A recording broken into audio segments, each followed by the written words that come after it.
सर्व हनुमान चालीसा का पाठ करेंगे। सीताराम सीताराम गौरे गौरे,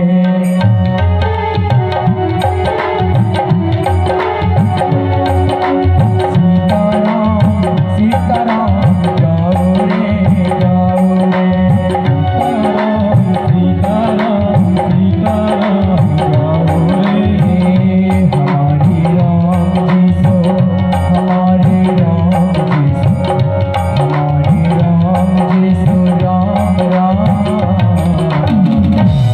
कहियो जी हनुमान, कहियो जी हनुमान, सीताराम सीताराम गौरे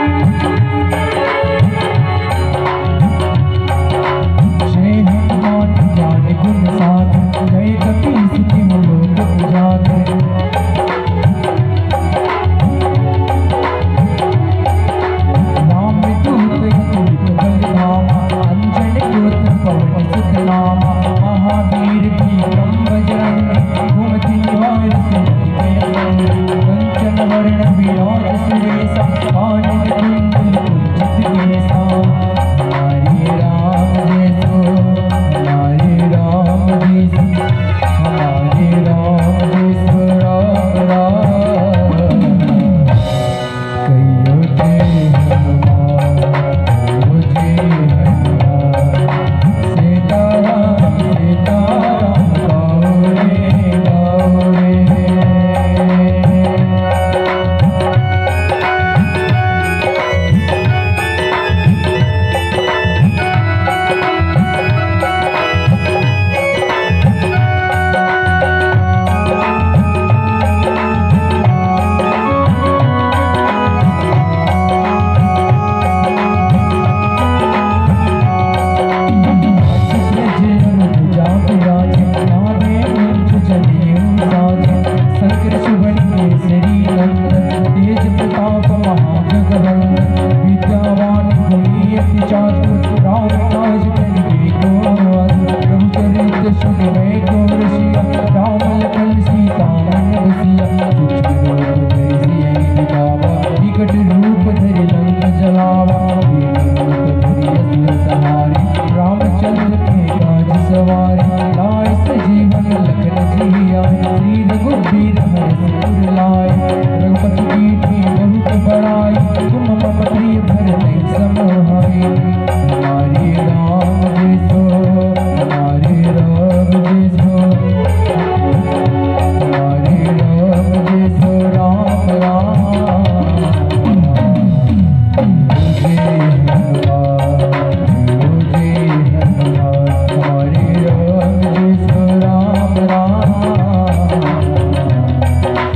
सारे हमारे राम जैसो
माता राम रसायन तुम्हारे पासा सदा रहो रघुपति के दासा तुम्हें भजत राम को पावे जन्म जन्म के दुख बिसरावे अंतकाल रघुवर पुर जाए जहाँ जन्म है रघुपत कहाई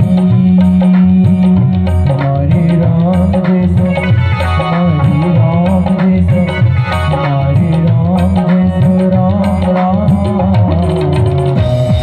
जय जय हनुमान जय जय हनुमान सीताराम सीताराम गाओ रे गाओ रे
हनुमान जी महाराज की जय हो।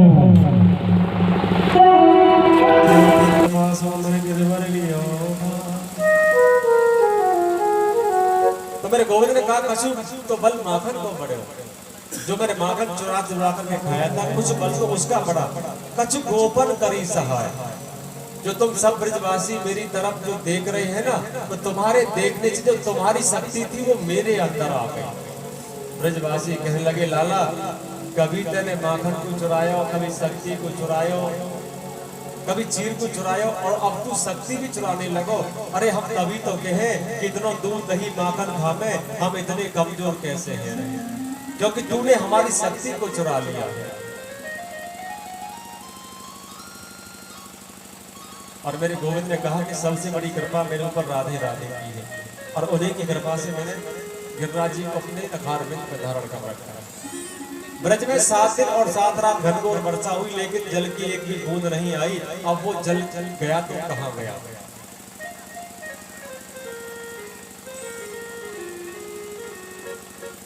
जब त्रेता में भगवान श्री राम ने रावण का वध किया और सीता मां को लेकर के रावण भगवान राम अवधपुरी में आए तो सीता मां के मन में इच्छा उत्पन्न हुई कि मैं किसी संत या ब्राह्मण को अपने हाथों से भोजन कराऊं।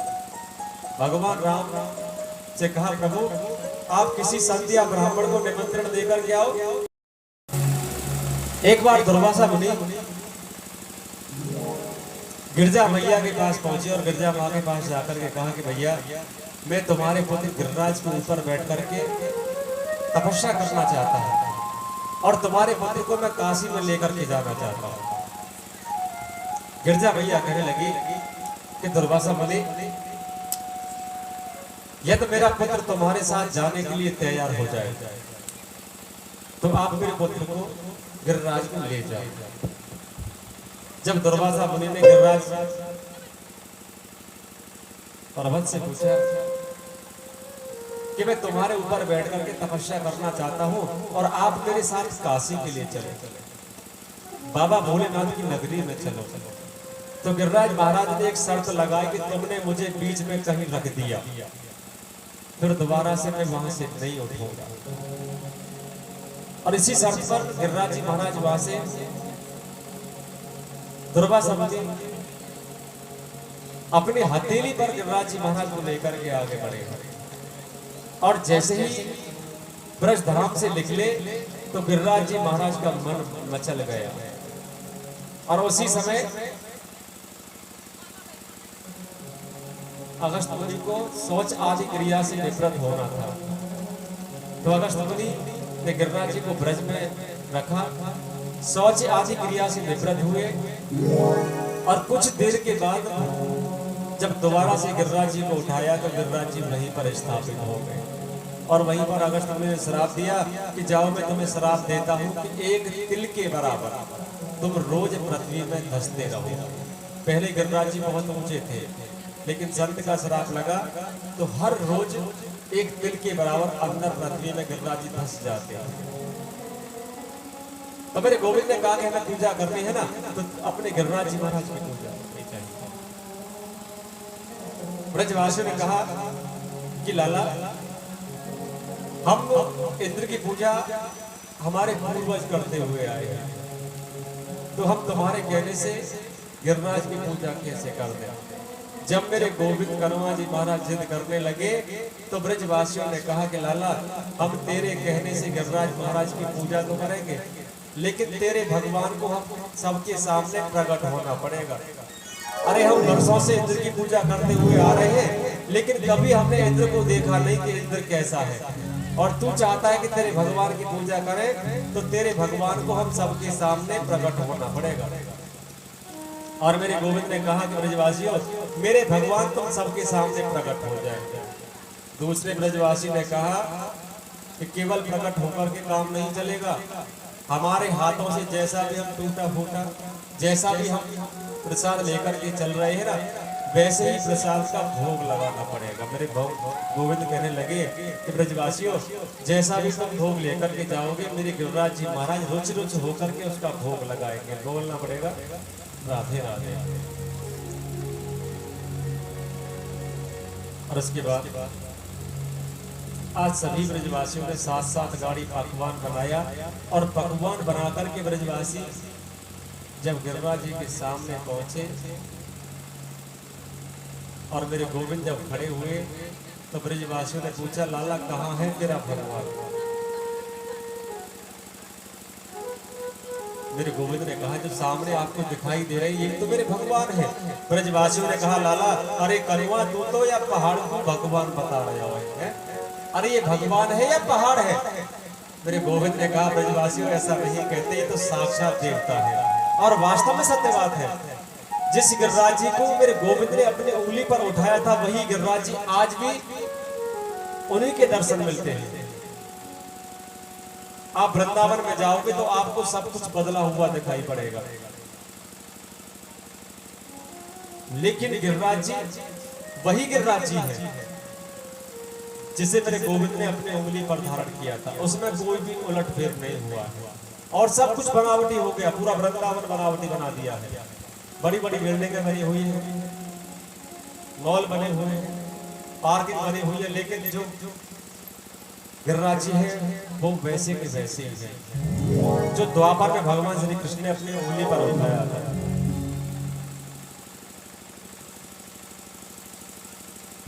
और वहीं पर सुखदेव जी महाराज राजा परीक्षित को कथा श्रवण करा रहे हैं और परीक्षित जी महाराज कथा श्रवण करके बड़े गदगद हो रहे हैं। सुखदेव जी महाराज ने कहा, राजन आपको कथा श्रवण करते हुए 6वां दिन आरंभ हो गया है। यदि आप कहो तो मैं थोड़ी देर के लिए कथा में विराम लगा दूं। सुखदेव जी महाराज कहने लगे कि गुरुदेव, जिन हंसों को मोती चुगने की आदत होती है वो केवल मोती ही चुगते हैं, कभी कंकड़ पत्थर नहीं खाते। आप तो मुझे मेरे प्रभु की कथाओं को श्रवण कराओ।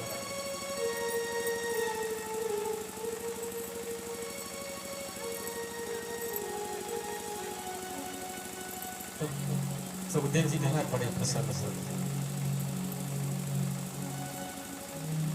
ऐसा वक्ता कोई दूसरा नहीं हुआ है जो कि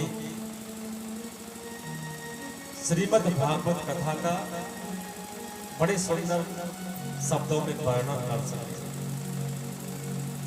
आज के समय में जो व्यास है उन्होंने भागवत जी को एक बिजनेस बना दिया है।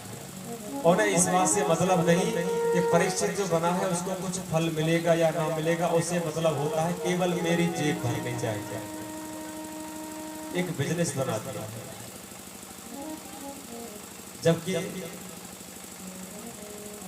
भागवत रूपी जो ग्रंथ है इसका कभी भी सौदा नहीं करना चाहिए। और जो आदान प्रदान करते हैं ना उनको भागवत जी का फल बहुत कम प्राप्त होता है।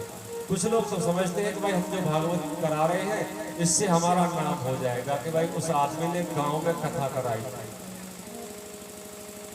वक्ता सोचता है कि मैं अच्छी अच्छी कथा करूंगा तो दुनिया में मेरा नाम होगा कि भाई फलाना व्यास इतना बड़ा हो गया है। ना तो ऐसा कोई वक्ता हुआ और ना कोई ऐसा श्रोता हुआ। हम भगवान के मंदिर में जाते हैं ना,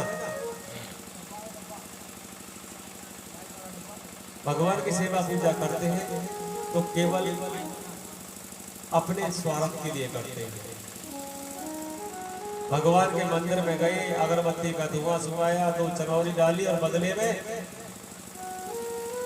बहुत कुछ मांगते हैं। लेकिन भगवान कहते हैं कि मेरे सामने कभी भी बनावटी रूप लेकर के नहीं आना चाहिए। भगवान सब कुछ जानते हैं। मेरे गोविंद कर्मा जी महाराज कहने लगे कि ब्रजवासियों की मेरे साक्षात देवता है। तो ब्रजवासी ने पूछा कि लाला अब तुम ये बता कि तेरे भगवान की पूजा किस प्रकार से होती है। तो वहीं पर मेरे गोविंद ने कहा कि हम किसी भी देवता की सेवा पूजा करते हैं ना तो पहले हमें देवता को स्नान कराना पड़ता है और उसके बाद में चंदन लगाओ, वस्त्र पहनाओ, पुष्पों की माला पहनाओ, आरती करो और आरती करने के बाद में भगवान को भोग लगाया जाता है। इसी प्रकार से आपको मेरे भगवान की सेवा पूजा करनी है। आप बेचारे ब्रजवासी एक एक मटका जल लेकर के आए और एक एक मटका जल गिरिराज जी के ऊपर चढ़ा दिया, लेकिन गिरिराज जी का तो नखून भी नहीं गीला हुआ। अब वहां से जमुना पे आते हैं, जमुना में जल भरते हैं और फिर गिरिराज जी के ऊपर चढ़ा देते हैं। सुबह से शाम हो गई, गिरिराज जी का नखार भी गीला नहीं हुआ। जब सब ब्रजवासी थक कर के चूर हुए, मेरे गोविंद कर्मा जी महाराज की तरफ तिरछी नजरों से देखने लगे। मेरे गोविंद ने कहा, अरे ब्रजवासियों आप ऐसे क्यों देख रहे हैं? तो बताया कि लाला तेरा भगवान बहुत बड़ा है, 7 कोस लंबा चौड़ा है, 21 किलोमीटर के गिरिराज भगवान। अरे हमें सुबह से शाम हो गई, अभी तो उनके नखार बिंद भी गीले नहीं हुए। मेरे गोविंद ने कहा, ब्रजवासियों आप चाहते क्या हो? ब्रजवासियों ने कहा कि लाला हम चाहते हैं कि जमुना मैया हमारे पास यहीं पर आ जाए जिससे कि हम गिरिराज जी महाराज को स्नान करा सके। तो भगवान ने कहा, ब्रजवासियों तुम अपने अपने नेत्रों को बंद करो। और जब ब्रजवासियों ने अपने अपने नेत्र बंद किए और मेरे गोविंद कर्मा जी महाराज ने अपने हृदय से अपने मन से गंगा को उत्पन्न किया, जिसे हम मानसी गंगा के नाम से जानते हैं। बोलो मानसी गंगा महारानी की जय हो। जब ब्रजवासियों ने अपने नेत्र खोले, सामने मानसी गंगा के दर्शन किए तो सभी ब्रजवासी बड़े प्रसन्न हुए हैं मानसी गंगा के दर्शन करके। ब्रजवासियों ने गिरिराज जी को स्नान कराया और उसके बाद में चंदन लगाया, आरती की और फिर जब भोग की बारी आई तो ब्रजवासी कहने लगे, लाला अब तू अपने भगवान से कहे कि हमारे सामने प्रकट हो जाए, जिससे कि हम तेरे भगवान को भोग लगा सके। बोलना पड़ेगा राधे राधे। एक रूप से ब्रजवासियों के साथ में मेरे गोविंद खड़े हुए हैं और दूसरे रूप से चतुर्भुजी रूप धारण करके सामने गिरिराज महाराज बनकर के प्रकट होंगे। बोलो गिरिराज महाराज की जय हो।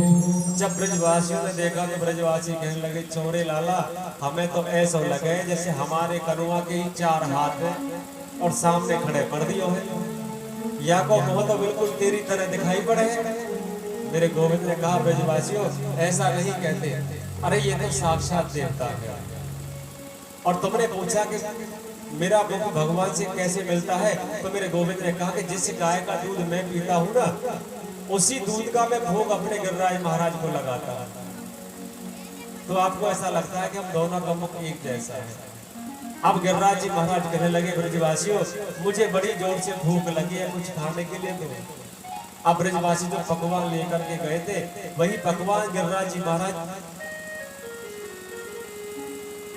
चारों हाथों से छीन छीन के खा रहे हैं।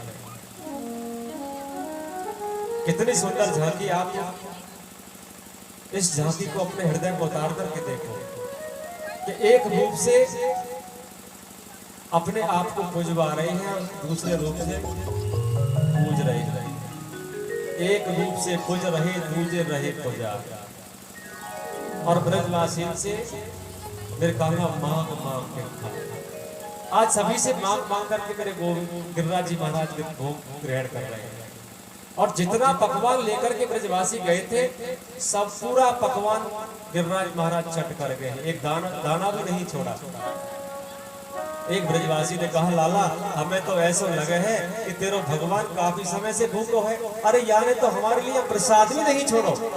तो वहीं पर मेरे गोविंद ने कहा ब्रजवासियों अभी तुमने गिरिराज जी को भोग लगाया है और भोग लगाने के बाद में पहले परिक्रमा करनी पड़ेगी, उसके बाद में सबको झिक करके प्रसाद मिलेगा। तो आज सभी ब्रजवासी नाचते कूदते हुए जा रहे हैं गिरिराज जी की परिक्रमा करने के लिए। और आप भी मानसिक रूप से गिरिराज जी की परिक्रमा करेंगे और ताली बजाते हुए कि छटा तेरी तीन लोक से न्यारी है गोवर्धन महाराज। छटा तेरी तीन लोक से न्यारी है गोवर्धन महाराज। छटा तेरी तीन लोक से न्यारी है गोवर्धन महाराज। छटा तेरी तीन लोक से न्यारी है गोवर्धन महाराज। हरि गोवर्धन महाराज हमारे प्रभु गोवर्धन महाराज। गोवर्धन महाराज हमारे प्रभु गोवर्धन महाराज। छटा तेरी छटा तेरी छटा तेरी तीन लोक से न्यारी है गोवर्धन महाराज। छटा तेरी तीन लोक से न्यारी है गोवर्धन महाराज।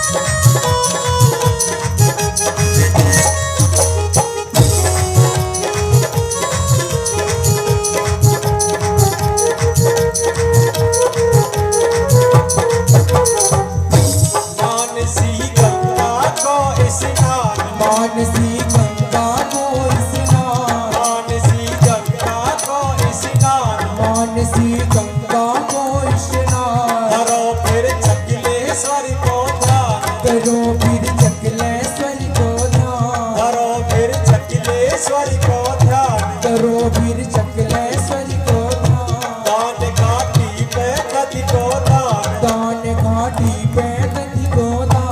दान घाटी पे नदी को दान। दान घाटी पे नदी को दान। करो परिक्रमा की तैयारी है गोवर्धन महाराज। छटा तेरी तीन लोक से न्यारी है गोवर्धन महाराज। हरि गोवर्धन महाराज हमारे प्रभु गोवर्धन महाराज।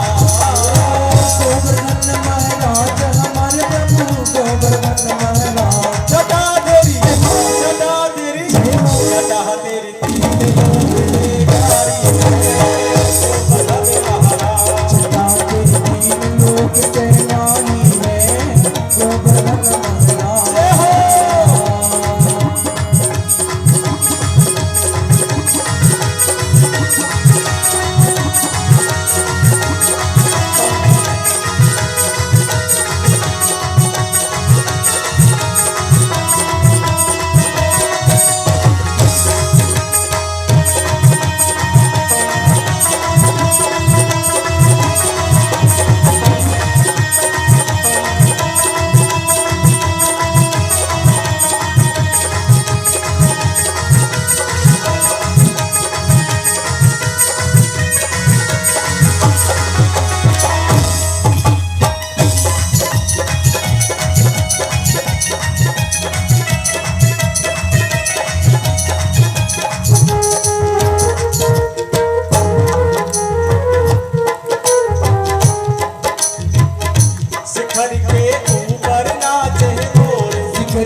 उद्धव कहने लगा, अरे गोपियों, तुम्हारे लिए कृष्ण ने पाती भेजी है। जब गोपी ने सुना तो गोपी दौड़ करके कृष्ण के पास पहुंची और उस चिट्ठी को लेकर के एक एक टुकड़े सभी गोपियों ने अपने अपने हाथों में ले लिए। उद्धव कहने लगा, गोपियों तुम्हें पता था कि इसमें क्या लिखा है? गोपियां कहने लगी, उद्धव हम भली भांति जानते हैं कि उस निर्दयी कृष्ण ने हमारे लिए क्या लिखा है, हम अच्छी प्रकार से जानते हैं, क्योंकि हम प्रेम दीवानी हैं और वो प्रेम दीवाना है, और प्रेमी की भाषा को केवल प्रेमी ही समझ सकता है। हम जानते हैं कि हमारे प्यारे ने हमारे लिए इस पत्रिका में क्या लिख करके भेजा। बोलना पड़ेगा, राधे राधे, कि हम प्रेम दीवानी है, वो प्रेम दीवाना।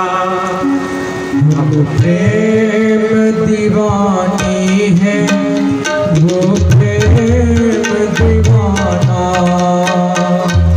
प्रेम दीवानी है, वो प्रेम दीवाना। हम प्रेम दीवानी है, वो प्रेम दीवाना। एक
उद्धव ने कहा, गोपियां कहने लगी कि उद्धव, प्रेमी की भाषा को तो केवल प्रेमी ही समझ सकता है, क्योंकि हम तो प्रेम की दीवानी है और वो प्रेम का दीवाना। हम भली भांति जानते हैं कि हमारे गोविंद ने इस पत्रिका में क्या लिखा। जो उद्धव ज्ञान की पोटली लेकर के आया था, आज संपूर्ण ज्ञान नष्ट हो गया। आपको वृंदावन में कोई भी ज्ञानी नहीं मिलेगा, और ये वास्तव में सत्य बात है। वृंदावन में आपको कोई भी ज्ञानी नहीं मिलेगा, मिलेगा तो केवल कृष्ण का प्रेमी मिलेगा। आप वृंदावन जाओ तो वृंदावन के कण कण में राधे राधे का नाम गूंजता है।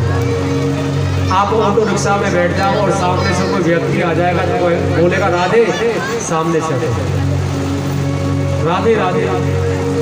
जगह जगह पेड़ों पर भी राधे राधे लिखा हुआ है। हर व्यक्ति हर जीव के मुख पर राधे राधे रहता है। उद्धव जी महाराज कहने लगे कि कृष्ण, वास्तव में तो कितना बड़ा निर्दयी है। जो ब्रजवासी तेरे बगैर एक क्षण भी जीवित नहीं रह सकते थे, तो उन्हीं को छोड़ करके यहाँ से मथुरा चला गया। गोपियों ने कहा,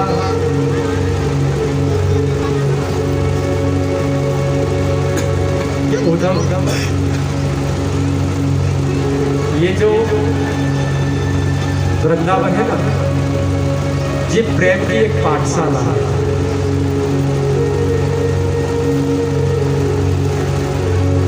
ये प्रेम की परीक्षा होती, प्रेम का ही प्रश्न पत्र। प्रेम की परीक्षा होती, प्रेम का ही प्रश्न पत्र। प्रेम का प्रमाण पत्र मिलता निराला है कि उद्धव से ज्ञानी यहाँ आए प्रेम पढ़ने को। वृंदावन प्रेम की पवित्र पाठशाला है। जब उद्धव जैसे ज्ञानी वृंदावन में आकर के प्रेम पढ़ने के लिए आए और ऊदो सूदो है गयो, सुन गोपिन के वो ज्ञान बजाई डोलो में और प्रेम बजायो। उद्धव ने कहा था कि मैं सुबह जाऊंगा और शाम को वापस आ जाऊंगा। आज उसी उद्धव को 6 महीने ब्रज में रहा, और 6 महीने के बाद बनना हुआ सारे मुझको दोनों टाइम लगेगा बनने है दोनों जाते सारे। और वही बात, जब उद्धव जी महाराज 6 महीने के बाद मथुरा पहुंचे,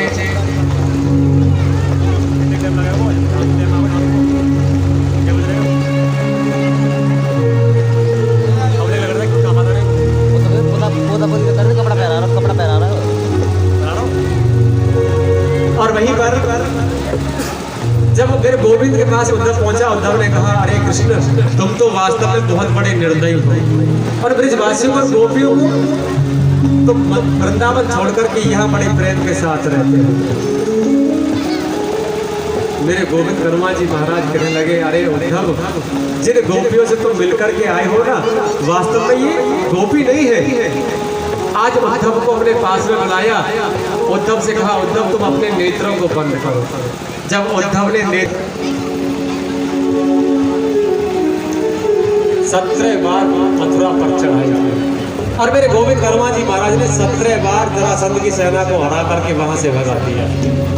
18वीं बार जब चढ़ाई की तो जरासंध ने हजारों संत और ब्राह्मणों को अपने काल कोठरी में बंद कर रखा है, और कहा कि अब की बार में हार गया तो तुम सबका बंद कर दूंगा। हजारों संत, हजारों ब्राह्मण काल कोठरी में से भगवान से प्रार्थना करते कि प्रभु आप कैसे भी हमारी रक्षा करें। जब 18वीं बार चढ़ाई की तो मेरे गोविंद अपने भाई बलराम को लेकर के वहां से रण छोड़ करके भाग गए, और उनका एक नाम पड़ गया रणछोड़ भगवान। बोलो रणछोड़ भगवान की। और जब मेरे गोविंद भाग रहे थे तो उसी समय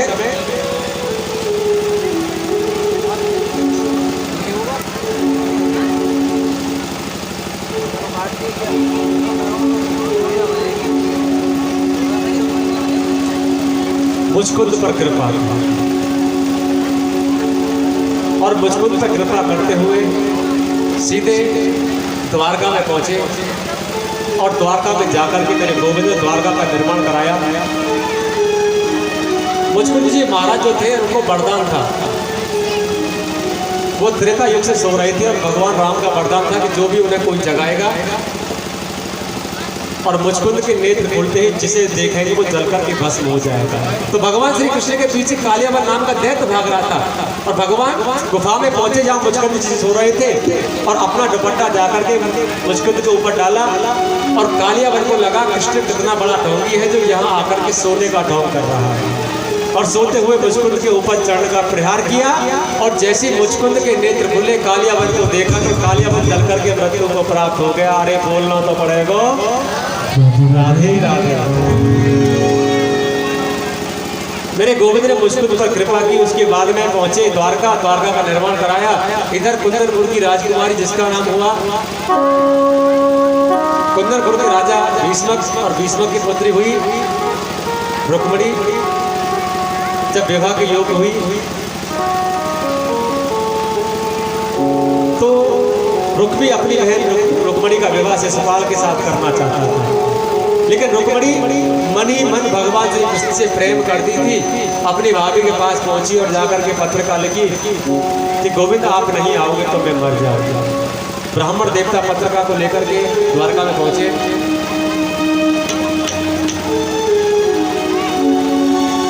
कि सांझी भई दिल चुप गए, नैना भई उदास, कृष्ण मिलन के भाव में मोई भूखी लगे ना प्यार। कि कागा सब तन खाइयो और मेरा चुन चुन खाइयो माँ, दोने नाम दिखाइयो श्याम मिलन किया।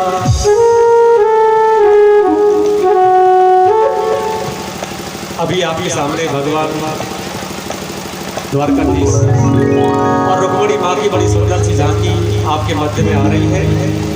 और कल के लिए एक सूचना, जिन भक्तों ने किसी भी कारणवश 6 दिन कथा को नहीं सुन पाए तो कल सूक्ष्म रूप से संपूर्ण भागवत दोबारा से श्रवण कराई जाएगी।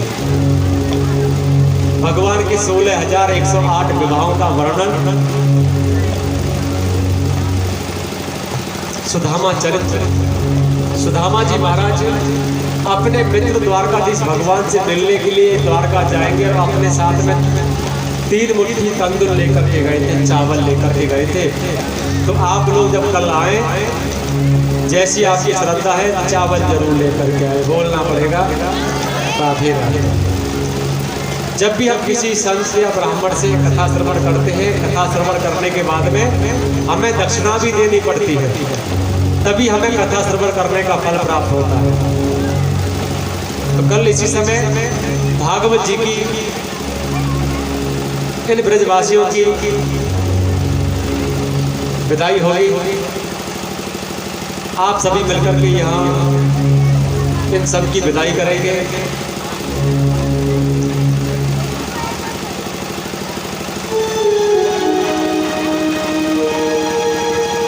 अब चलते हैं विवाह की तरफ। आइए रुक्मिणी माँ के हाथों में प्यारी प्यारी मेहंदी लगाते हैं। कथा को आप कल श्रवण करेंगे। कल हमारे सोनू भैया कह रहे थे कि जो भी हमसे मिलना चाहता है, किसी बात को लेकर के कोई चर्चा करना चाहता है हमसे, तो वो सुबह हमसे 10 बजे से लेकर के 11 बजे तक 1 घंटे का समय, क्योंकि हम सुबह पूजा करते हैं और पूजा से 10 बजे तक फ्री हो जाते हैं। उसके बाद में जो हमसे मिलना चाहता हो वो आकर के मिले। केवल 1 घंटे का समय है। और जो कोई गुरु नाम भी लेना चाहता है तो वो भी सुबह 10 बजे से लेकर के 11 बजे तक। ऐसा बताते हैं कि जिन्होंने अपने जीवन में गुरु नहीं बनाया उनके हाथ से तो जल भी नहीं पीना चाहिए। तो ऐसे व्यक्ति के हाथों से जल पिया तो समझो शमशान में खड़े होकर के जल पिया। तो अपने जीवन में गुरु का बहुत बड़ा महत्व है। जो भी गुरु नाम लेना चाहता है वो ले सकते हैं।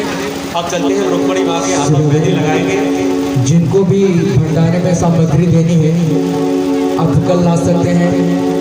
हाँ, ये बात और कि केवल कल का समय और शेष रह गया है। जिनको भंडारे में दान देना है वो हमारे जो भैया बैठे हुए हैं पीछे, नाम तो मैं नहीं जानता हूँ, लेकिन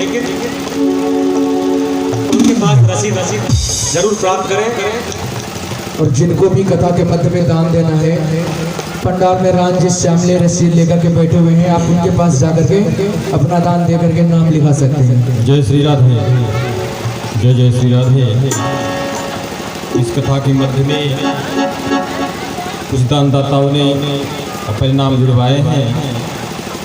इस प्रकार हैं: भाईलाल कुशवाहा भरेल 150 रुपये, वंश बहादुर तिवारी 2500 रुपये, जितेंद्र दुबे 500 रुपये, हीरालाल कुशवाहा 251 रुपये, रामकरण कुशवाहा 251 रुपये, रामोतार कुशवाहा 151 रुपये, राजकुमार कुशवाहा 111 रुपये, शारदा कुशवाहा 151 रुपये, बाबूलाल कुशवाहा 151 रुपये, सुखलाल कुशवाहा 105 रुपये, राम मिलन यादव 130 रुपये, रामलाल कुशवाहा 151 रुपये, इंद्रजीत कुशवाहा 225 रुपये, रघुनाथ कुशवाहा 500 रुपये, रामलाल कुशवाहा देवसर 105 रुपये, बाबूलाल दुबे भरेल 1100 रुपये,